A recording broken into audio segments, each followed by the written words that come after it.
you join me in one great big aww? Okay, let's try it. Oh, those were great pictures. That is fantastic. Golden Rescue, Bonnie Paltsev, thank you for being here. And thank you for showing us some of the beautiful dogs that are looking for forever homes. And Barbara Steinhoff, Toronto Humane Society, thank you for bringing in this beautiful kitty, Pumpernickel, and also Tori, who joined us earlier with Jen Ego.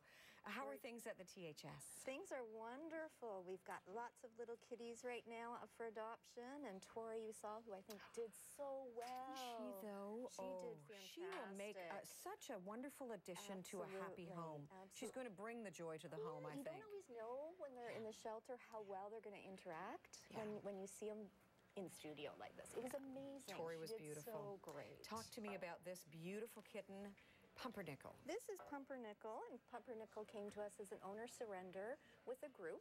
So it was a group surrender, and she is up for adoption. She's, now we think, it's always hard to tell, but we think Pumpernickel's about 3 months old. She's purring. She's purring. She's very, very comfortable. She's going to be quite a long-haired little lady. Yes. And you've got lots of kittens and lots of cats. We do.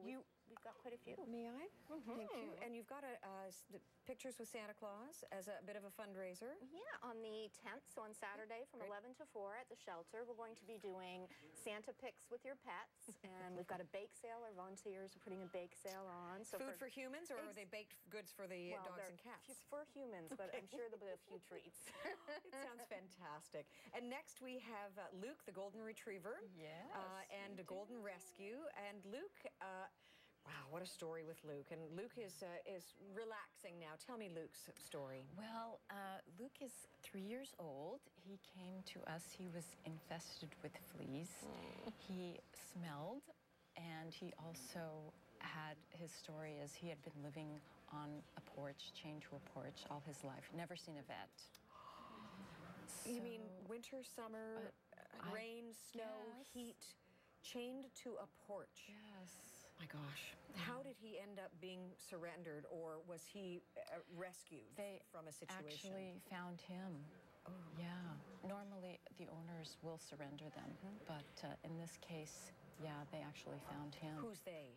This is the volunteers that are always scouting out anybody who's giving up their golden. And so were the owners okay with, you know, I mean, they can be very defensive. Yes. They were okay about... They were ready for him to find...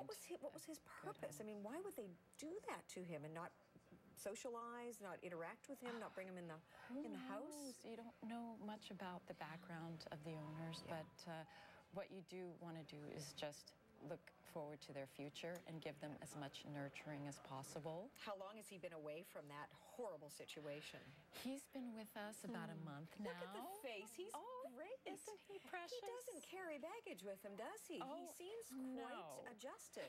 He's very well adjusted, yes. So tell me about him today. He is just a brilliant, just like all of the rest of them. He is affectionate, he's cuddly, he gets along with both species, his own and us.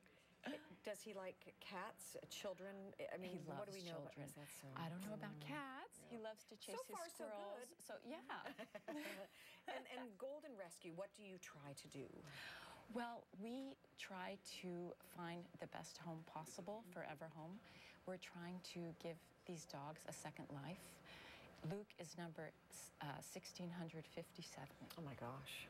Yeah. How do they end up in Golden Rescue? I mean, we've heard Luke's story, but do people misunderstand the breed, the nature of the breed, and they're not able to cope? What's the problem? They're just so wonderful, these dogs. I know. You wonder, how could anybody ever give up a golden? Yeah. It's different circumstances. It's family circumstances most of the time. Sometimes we get them from the Humane Society. Yeah. And different shelters, but mainly it's family situations that have changed. A new baby, have to go to a different home, can't take the dog, just growing out of having a large pet. I thought you were going to say growing out of love. How could you ever grow out of love? That we don't do. Let me ask you about Golden. You know, we saw so many different pictures, and some of them, I said to you while we were looking at the pictures, those that are up for adoption, I said, is that one a Golden? Is that, they look a little different. But the Yeah. actual breed, what were they bred for originally? And what's the best part of the breed? The best part of the breed is their character. They get along. They just get along. Loyal. Oh, just Gentle, sweet. Oh yes, they're the best breed that for any kind of family Can you situation. tell? I'm smitten. We've got some photographs of some other animals up for adoption at Toronto Humane Yes. Society. So let's all look together, shall we? And it's certainly worth a visit to the THS, or at least to your website. There's Captain Cuddles, and look at Button. Button's a sweetheart. All ages. And it's, you know, I know that you've been working very hard to have a new leash on life as far as the Toronto Humane Society is concerned. Absolutely. What are we looking forward to for the new year, 2012, for your organization? Well, it's going to be a really exciting year. It's going to be our 125th anniversary. You don't look a day over 29. So more details. We'll have you back for that. That's fantastic. Thank you. Both very, very much.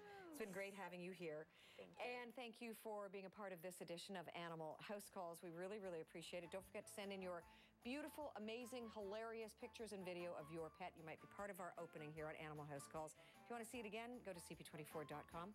We'll be together next week. Bye-bye.